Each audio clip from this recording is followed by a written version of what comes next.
നയനയുടെയും ദേവയാനിയുടെയും കള്ളക്കളി പൊളിക്കാനാണ് കനകയുടെ തീരുമാനം. അതുകൊണ്ട് അനന്തപുരിയിലെ സ്നേഹിക്കാത്ത അമ്മായിയമ്മയുടെ അടുത്തേക്ക് ഇനി നയനയെ പറഞ്ഞു വിടില്ലെന്ന് കനകയും ഗോവിന്ദനും കട്ടായം പറഞ്ഞു.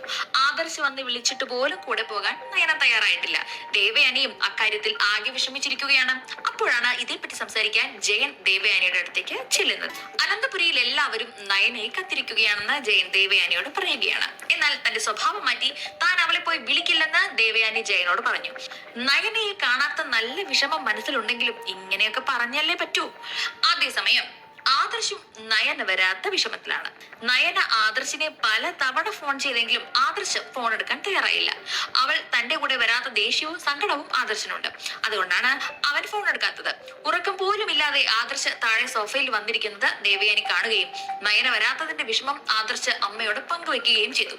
ആദർശിന് ഉറക്കമില്ലെന്ന കാര്യം നയനയോട് പറയാൻ ദേവയാനി അവളെ ഫോൺ ചെയ്തെങ്കിലും ഫോൺ എടുക്കാൻ നയനയ്ക്ക് കഴിഞ്ഞില്ല. അത് അമ്മയോടുള്ള ദേഷ്യം കൊണ്ടല്ല കേട്ടോ. നന്ദു നയനയുടെ അടുത്ത് കിടപ്പുണ്ടായിരുന്നു. കോൾ വന്നപ്പോൾ അവൾ ഫോൺ എടുത്ത് നോക്കുകയും ദേവയാനിയാണെന്ന് മനസ്സിലാക്കുകയും ചെയ്തിരുന്നു. ഈ നേരത്ത് അമ്മായി അമ്മയുടെ കോൾ എടുക്കേണ്ടതില്ലെന്ന് നന്ദു നയനയോട് പറയുകയായിരുന്നു. ചുരുക്കി പറഞ്ഞാൽ ആകെ പെട്ട അവസ്ഥയിലാണ് നയന. എന്തായാലും ഈ കാര്യത്തിന് ഉടനെ ഒരു പോംവഴി ഉണ്ടാക്കണമെന്ന് ദേവയാനി തീരുമാനിക്കുകയും അങ്ങനെ പിറ്റേന്ന് തന്നെ ക്ഷേത്രത്തിൽ പോയി പ്രാർത്ഥിച്ച ശേഷം ഗോവിന്ദന്റെ വീട്ടിലെത്തുകയും ചെയ്തു. ദേവയാനിയുടെ വരവ് കണ്ടപ്പോഴേ കനകയ്ക്കും ഗോവിന്ദനും കാര്യം മനസ്സിലായി. എന്നാൽ നിങ്ങളുടെ നാടകം ഞങ്ങൾ കൈയോടെ പൊളിക്കുമെന്ന് തീരുമാനിച്ചിരിക്കുകയാണ് അവർ. അതുകൊണ്ട് തന്നെ ഗോവിന്ദൻ തന്റെ നിലപാട് ദേവയാനിയോട് വ്യക്തമാക്കി. എന്തായാലും നയനയ്ക്ക് ഇനി കാര്യത്തിൽ എന്താണ് പറയാനുള്ളതെന്ന് നമുക്ക് നോക്കാമെന്നാണ് ദേവയാനി പറഞ്ഞത്.